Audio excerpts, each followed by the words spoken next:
crowds to stay apart. Protesters violating stay-at-home orders in Michigan. Arrest made in New York. A park ranger thrown into the water after asking a crowd to social distance. Texas reporting more than 1,000 new cases per day since Saturday, as the FDA approves an antibody test that claims over 99% accuracy. Blame game. President Trump ramps up his attacks on China overnight. Could have been stopped on the spot. Contradicting his earlier praise of China, as a new Homeland Security report accuses the Chinese government of misleading the world about the threat of coronavirus while stockpiling supplies. Buckle up. This morning, 3 major airlines now requiring passengers to wear face masks, while the Oracle of Omaha, Warren Buffett, makes a troubling prediction about the future of the airlines. One of United's top executives joins us live. Triple threat. Huge hail, tornadoes, damaging winds from Texas to Kentucky, winds up to 72 miles per hour in Tennessee as workers cling to a roof. We're tracking the latest. Murder hornets spotted in the U.S., up to 5 times larger than a honeybee with deadly venom. The real danger scientists say they could pose to our food supply. And Be Like Mike, the last dance taking fans inside these major Michael Jordan moments. From the Dream Team, tensions with teammates, and his relationship with Kobe Bryant. I'll see you down the road. Boom. He guided me so much and gave me so much great advice. Plus, how Jordan rose from basketball superstar to global icon. Money's gotta be the shoes. With a little help from Spike Lee. And the Oscar-winning director is going to join us live this morning. Live in Times Square, this is Good Morning America. And Good Morning America. We hope everyone had a safe and wonderful weekend. We're very happy to have Weekend GMA anchor Whit Johnson joining us on this Monday morning. Welcome. It's good to be here. We were just talking. We haven't seen each other in person in like 2 months. Correct. So it's good to see you. It's good to be with you all this morning. Of course, it was a gorgeous weekend in New York City, which made it that much harder for so many to stay at home. Robin? Yes, it was gorgeous here in Connecticut as well, with so many trying to keep their distance. An outbreak of quarantine fatigue as crowds, they were there in Central Park in the city. So many there also at the National Mall in D.C. The Blue Angels fly over to support the healthcare heroes, and it's always, always an impressive sight to see that, George. Good morning to you. Good morning, Robin. It certainly is. And we're seeing those crowds because at least 35 states have lifted some restrictions. But there are still big questions. Are we going too far, too fast? Do we need more social distancing? There are now more than 1.1 million confirmed cases in the U.S. And you can see the dramatic shift over the last month. Just this weekend, there were more than 53,000 new cases, Robin. We got to keep that in mind. So we're going to begin our coverage with our chief national affairs correspondent, Tom Llamas, tracking the latest all across the country. Good morning, Tom. Robin, good morning to you. We first told you about this field hospital in Central Park more than a month ago. In that time, they've treated more than 300 patients, but now they're going to start to wind down. And even though that is a very positive development, leaders here and across the country are reminding residents to follow those guidelines to stay safe and healthy. This morning, the president acknowledging his estimates on the death toll from COVID-19 were too low, now saying up to 100,000 Americans could die from the virus, but defending his decision to shut down America to stop the spread. I used to say 65,000, and now I'm saying 80 or 90, and it goes up, and it goes up rapidly. But it's still going to be, no matter how you look at it, at the very lower end of the plane if we did the shutdown. As coronavirus cases grow in the U.S. and half the country is set to ease restrictions this week, in some spots there are signs of reopening revolts. In Texas, which has seen 4 straight days of 1,000+ new cases, a park ranger shoved into the water at Lake Austin. The ranger was asking the crowd to social distance. 25-year-old Brandon Hicks now charged with attempted assault on a public servant, a felony. In New York, the NYPD launching an internal investigation after this video surfaced showing the arrest of 3 individuals allegedly violating social distancing orders on Saturday. Over the weekend, the NYPD issuing around 100 summonses to people who violated guidelines to stay 6 feet apart. The danger is a bounce back, a boomerang, where The disease seems to be going away and then reasserts. Coast to coast, crowds gathering amid calls to social distance.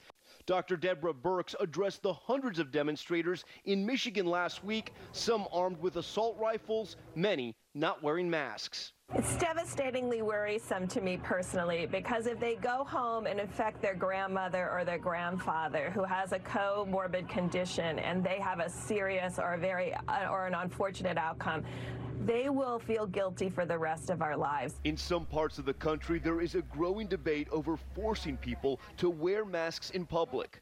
The governor of Ohio, where there were almost 4,000 new cases in the last week, also reversing his mandatory no mask, no service policy. It became clear to me that that was just a bridge too far, that people were not going to accept the government telling them what to do. And so we put out, dozens and dozens of orders.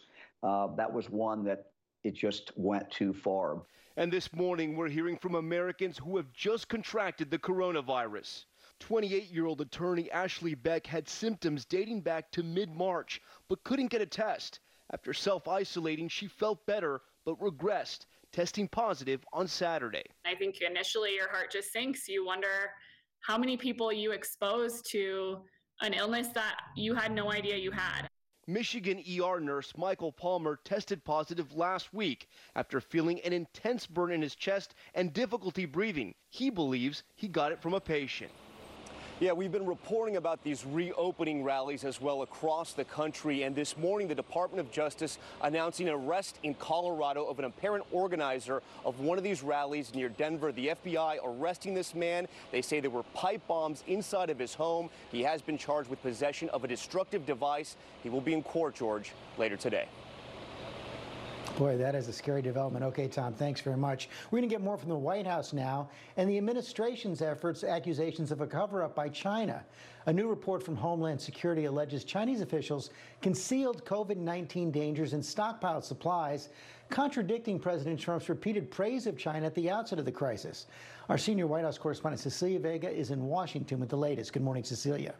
Hey, George, good morning to you. Even as he continued hammering China overnight, President Trump was still heaping praise on China's President Xi, calling him a strong, tough man. This, as you said, these new accusations of stockpiling and a cover-up surface, and the president says that he will present more evidence at the right time. Overnight, President Trump ramping up his attacks on China. It could have been stopped on the spot. They chose not to do it, or something happened. Either there was incompetence or they didn't do it for some reason. It comes as a new Homeland Security report obtained by ABC News accuses the Chinese government of a cover-up, saying it misled the world about just how bad the coronavirus was and stockpiled face masks, gloves, ventilators, and other life-saving equipment for itself before warning the World Health Organization about the severity. U.S. intelligence officials writing, the Chinese government intentionally concealed the severity of COVID-19 from the international community in early January, while it stockpiled medical supplies by both increasing imports and decreasing exports. With the Trump administration facing increasing scrutiny at home for its own handling of the virus, the White House now upping the pressure on Beijing. They made a mistake. They tried to cover it. They tried to put it out. It's like a fire. The president is pushing the claim it originated in a lab in Wuhan, a claim also echoed by Secretary of State Mike Pompeo. I can tell you that there is a significant amount of evidence that this came from that laboratory in Wuhan. Even though the president's director of national intelligence says the origin is still under investigation and intelligence officials have reached no conclusion. And China has yet to respond to these new accusations of stockpiling, but over the weekend, state-run media called the allegations of a cover-up absurd and, quote, typical of U.S. bullying. They say China is a victim of the pandemic wit, not an accomplice with the virus. All right, Cecilia, thank you. Now to Italy, where a traumatized nation is slowly starting to lift restrictions as the full scale of devastation from the coronavirus becomes apparent. James Longman is on the ground in virus-ravaged Milan with a first look inside that city since the outbreak began. James, good morning.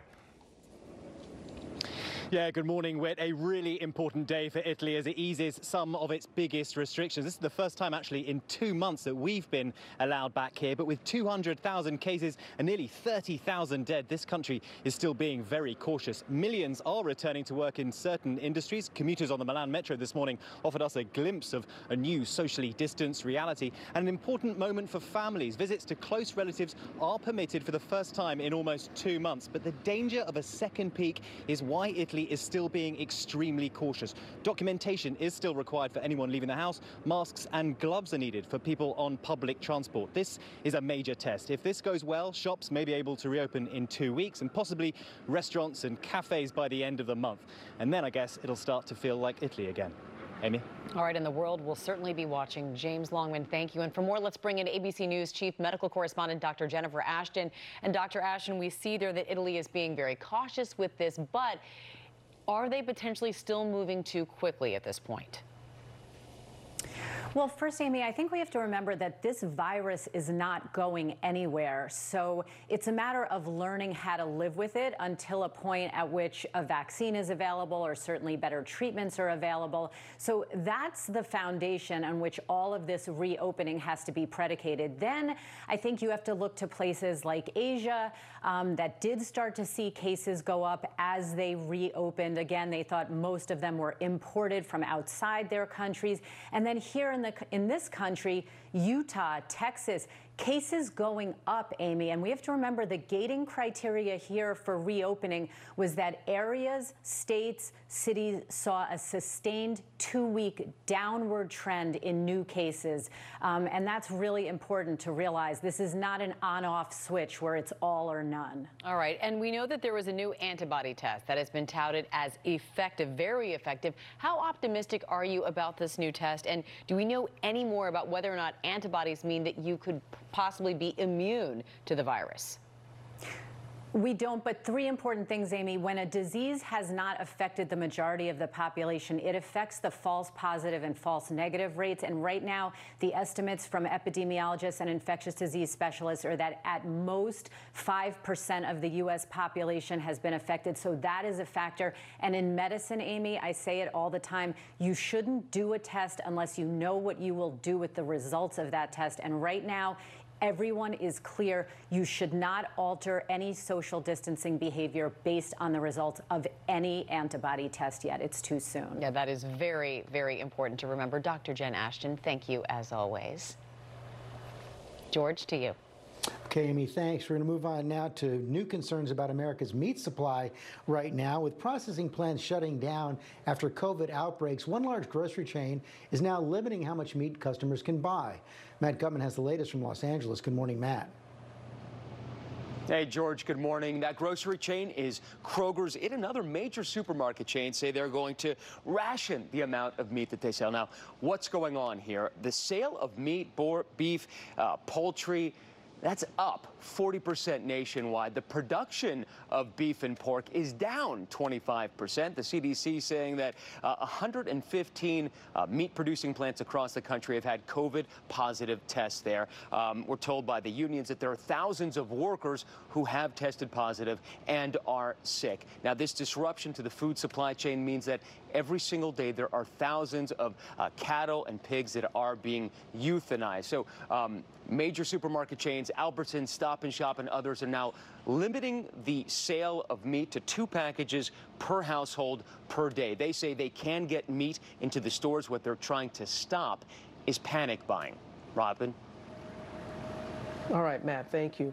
We're going to turn now to the new normal for shopping. Stores like Costco and Macy's announcing new guidelines to make stores safer for customers, while retail giant J.Crew, well, they announced they have filed for bankruptcy. TJ Holmes joins us with more on all of this. Good morning, TJ.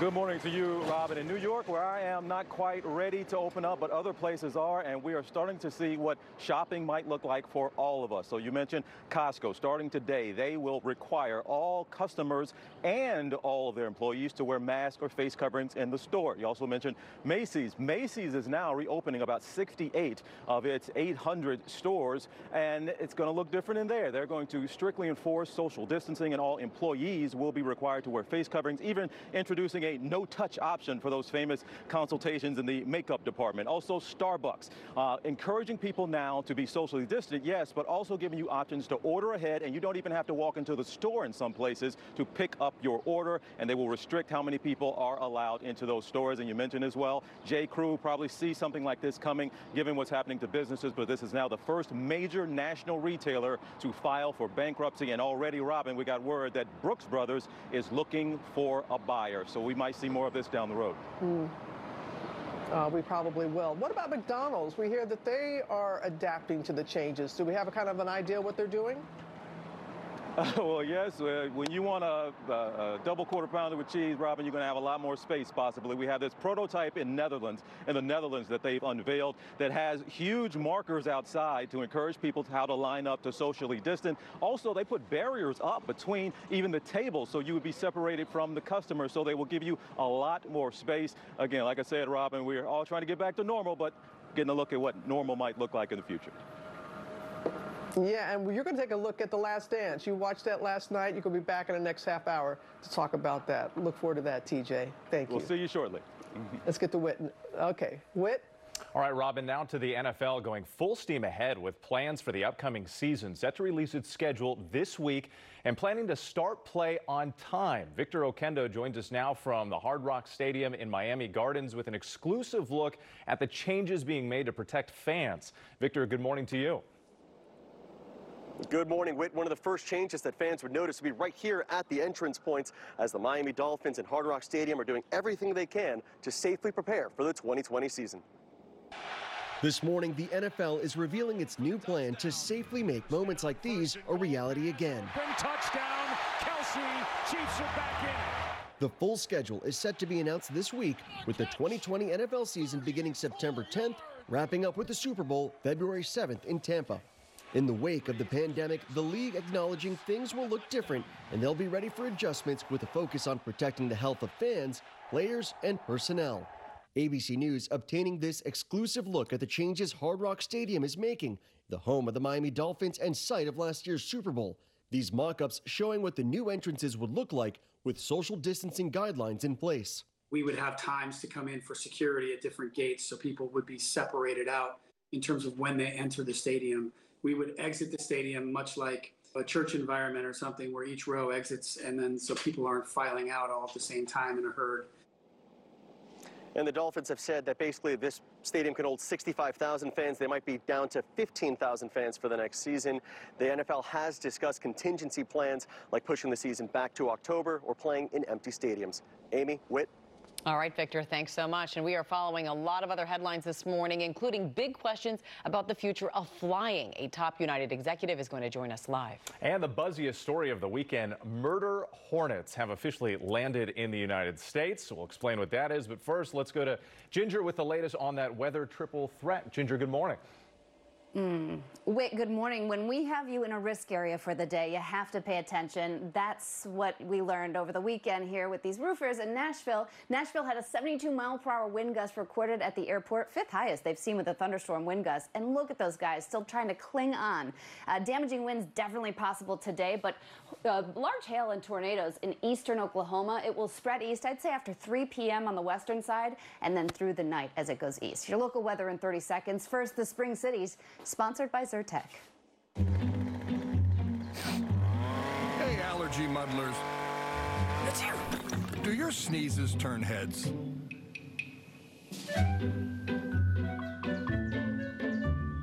Try Zyrtec. Zyrtec starts working hard at hour 1 and works twice as hard when you take it again the next day. Zyrtec. Muddle no more. And try Children's Zyrtec for consistently powerful relief of your kids' allergies. Well, I hope you're having a nice start to your work week. Today, in fact, our temperatures will cooperate to spend a little time outdoors. Temperatures will be in the 60s all day long. In fact, 69 degrees at 1 o'clock today, and our highest temperature of the work week, because much of the rest of the week, the next 10 days, feeling like early March. Rain chances going up with a spotty shower tomorrow, better chance on Wednesday. That'll come early around lunchtime on Wednesday. But look at these temperatures. We're cool for the rest of the week, and even Mother's Day, 57 Saturday, 61 on Sunday. We'll be right back. Stay with us. Social distancing doesn't have to make us socially distant, right? I mean, humans need other humans. Even if we can't stand closer than 6 feet or touch each other, there's still ways to touch each other, like picking up food.